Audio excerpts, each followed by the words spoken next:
Good morning dear students. प्रिय छात्रों, तो हमने सोमवार को हिंदी व्याकरण के पाठ 6 पाठ का नाम लिंग को अच्छी तरह से समझा, जिसमें हमने लिंग की परिभाषा, संज्ञा के जिस रूप से पुरुष या स्त्री जाति का बोध होता है उसे लिंग कहते हैं। लिंग के भेद समझे। लिंग के 2 भेद होते हैं, आपको ध्यान है ना, पुल्लिंग और स्त्रीलिंग। फिर लिंग की पहचान। आज हम पाठ 6 अभ्यास प्रश्नों से सीख रहे हैं। पहला प्रश्न मौखिक प्रश्न है, ओरल क्वेश्चन है। पुल्लिंग व स्त्रीलिंग शब्द का एक उदाहरण दीजिए। यानी पुल्लिंग शब्द जैसे मोर और स्त्रीलिंग का मोरनी। दूसरा प्रश्न है, डिब्बा शब्द स्त्रीलिंग है या पुल्लिंग? तो डिब्बा शब्द पुल्लिंग माना गया है। अब हम लिखित व रचनात्मक कार्य की तरफ ध्यान देंगे। प्रश्न क में बात आई है, निम्नलिखित प्रश्नों के उत्तर दीजिए। यह कार्य आपको नोटबुक में करना है। पहला प्रश्न है, लिंग किसे कहते हैं? मतलब लिंग के बारे में पूछा गया है। तो संज्ञा के जिस रूप से पुरुष या स्त्री जाति का बोध होता है उसे लिंग कहते हैं। संज्ञा के जिस रूप से पुरुष या स्त्री जाति का बोध होता है उसे लिंग कहते हैं। दूसरी बात, लिंग के कितने भेद होते हैं? आप जानते हैं ना, लिंग के 2 भेद होते हैं। तीसरी बात, स्त्रीलिंग किसे कहते हैं? शब्द के जिस रूप से स्त्री जाति के होने का बोध होता है उसे स्त्रीलिंग कहते हैं। चौथी बात, चौथा प्रश्न है, पुल्लिंग किसे कहते हैं? शब्द के जिस रूप से पुरुष जाति के होने का बोध होता है उसे पुल्लिंग कहते हैं। तो यहाँ दिए गए 4 प्रश्नों के उत्तर आप अच्छी तरह से समझते हुए, मुझे भरोसा है कि आपने इन सरल प्रश्नों के उत्तर याद कर लिए होंगे, और नहीं किए हैं तो लिखकर नोटबुक में इनके उत्तरों को आप याद कर सकते हैं। अब चलते हैं पेज नंबर 34 पर। अभ्यास कार्य में जो 34 पर आया हुआ है, आप देख रहे हैं, रंगीन शब्दों के लिए लिंग बदलकर वाक्य पुनः लिखिए। मतलब आपको वाक्यों को पुनः लिखना है, दोबारा से लिखना है। पहला प्रश्न है, नाना जी ने कहानी सुनाई। तो नाना जी जो रंगीन शब्द है उसका लिंग हमने बदला, और आप देख रहे हैं हमने लिखा है वाक्य, नानी जी ने कहानी सुनाई। तो नाना जी का लिंग बदल के नानी जी हो गया। दूसरा प्रश्न है, पेड़ पर मोरनी बैठी है। संपूर्ण वाक्य स्त्रीलिंग की क्रिया है, स्त्रीलिंग शब्द है, बैठी है। कौन बैठी है? मोरनी। कहाँ पर? पेड़ पर। तो हम इसको लिंग के रूप में बदल करके दोबारा से लिख रहे हैं, पेड़ पर मोर बैठा है। मोर पुल्लिंग है इसलिए बैठा है। तीसरा प्रश्न है, सुनार गहने बना रहा है। तो सुनार का लिंग बदलना है, सुनार पुल्लिंग है तो स्त्रीलिंग में चेंज करके हमने लिखा, सुनारिन गहने बना रही है, सुनारिन। चौथा प्रश्न, शेर गुफा में है, गुफा में बैठा है। तो शेर पुल्लिंग है और शेर को हमने स्त्रीलिंग में बदला, शेरनी गुफा में बैठी है। पांचवा प्रश्न है, हाथी गन्ना खा रहा है। तो हाथी पुल्लिंग है, आप जानते हैं ना, तो उसका हमने हथनी गन्ना खा रही है। इस तरह हमने बदल करके ये वाक्य पुनः लिखे हैं। मतलब पहले सवाल में नाना जी पुल्लिंग है, नानी जी स्त्रीलिंग है, मोरनी स्त्रीलिंग है, मोर पुल्लिंग हुआ, सुनार पुल्लिंग है, सुनारिन स्त्रीलिंग है। शेर पुल्लिंग है, शेरनी स्त्रीलिंग है। हाथी पुल्लिंग है, हथनी स्त्रीलिंग है। अब देखते हैं प्रश्न गए।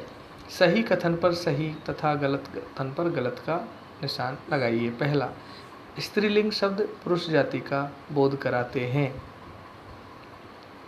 आप देख रहे हैं, आप जानते हैं स्त्रीलिंग शब्दों का बोध कराने वाले स्त्रीलिंग शब्द तो स्त्री जाति का बोध कराते हैं, इसलिए यह सवाल बिल्कुल गलत है। दूसरा, महीनों के नाम पुल्लिंग होते हैं। मैंने पाठ को पढ़ाते समय आपको बताया भी होगा कि महीनों के नाम अक्षर मतलब जनवरी, फरवरी, मार्च, अप्रैल, मई, जून, जुलाई तक स्त्रीलिंग होते हैं। उसके बाद जो नाम होते हैं वो पुल्लिंग हो जाते हैं। तो कुछ पुल्लिंग हैं, कुछ स्त्रीलिंग हैं।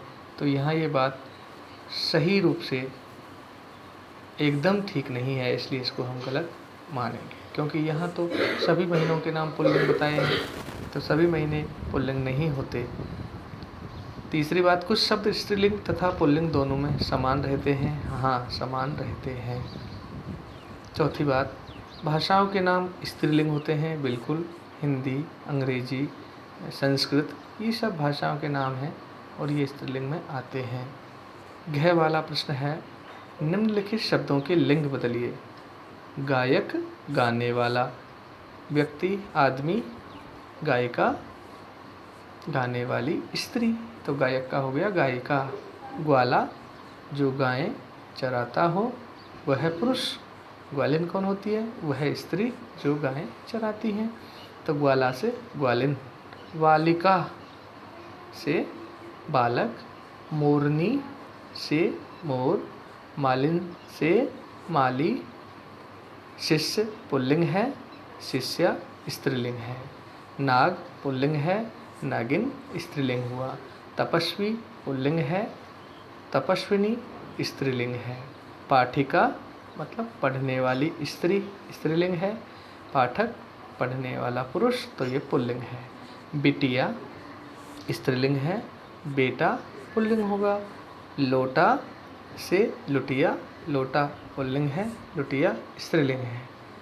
अनुज मतलब छोटा भाई, अनुजा मतलब छोटी बहन, इसलिए गायक से गायिका, ग्वाला से ग्वालिन, वालिका से बालक, मोरनी का मोर, मालिन का माली, शिष्य का शिष्या, नाग का नागिन, तपस्वी का तपस्विनी, पाठिका का पाठक और बिटिया का बेटा, लोटा का लुटिया, अनुज का अनुजा।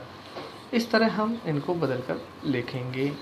अब अंतिम प्रश्न आप देख रहे हैं नीचे दिए गए चित्रों को देखकर कि वे स्त्रीलिंग हैं या पुल्लिंग हैं। तो देखो, सबसे पहला चित्र हम देख रहे हैं, एक जंगल का चित्र है जिसमें हमें नदी बहती दिखाई दे रही है। तो मैंने आपको नाम भी लिखा है, नदी स्त्रीलिंग है। दूसरा चित्र आम का है, आम एक फल है, तो ये जो फलों के नाम पुल्लिंग में आते हैं, इमली को छोड़कर। ठीक है, तो ये कुछ ही फल ऐसे हैं जो स्त्रीलिंग में आते हैं, तो यहाँ आम पुल्लिंग है। अगला मैंने इस चित्र को गाजर माना है, कैरेट, तो गाजर स्त्रीलिंग है। सेब पुल्लिंग है। और आप देख रहे हैं एक थाल में जलेबी रखी हुई है, तो जलेबी जो है स्त्रीलिंग शब्द है। और आप देख रहे हैं कछुआ मतलब टॉर्टोइस, ये पुल्लिंग है। ठीक है, और आप देख रहे हैं अगले चित्र में कुर्सी, कुर्सी स्त्रीलिंग है। कुर्सी टूट गई, कुर्सी इधर लाओ, कुर्सी हटा दो, है ना। अगला चित्र गिलास देख रहे हैं, गिलास पुल्लिंग शब्द है। और अगले चित्र में आप मछली देख रहे हैं, तो मछली स्त्रीलिंग है। और इससे अगला जो चित्र है, यहाँ समोसा बना हुआ है और ये समोसा पुल्लिंग शब्द होगा।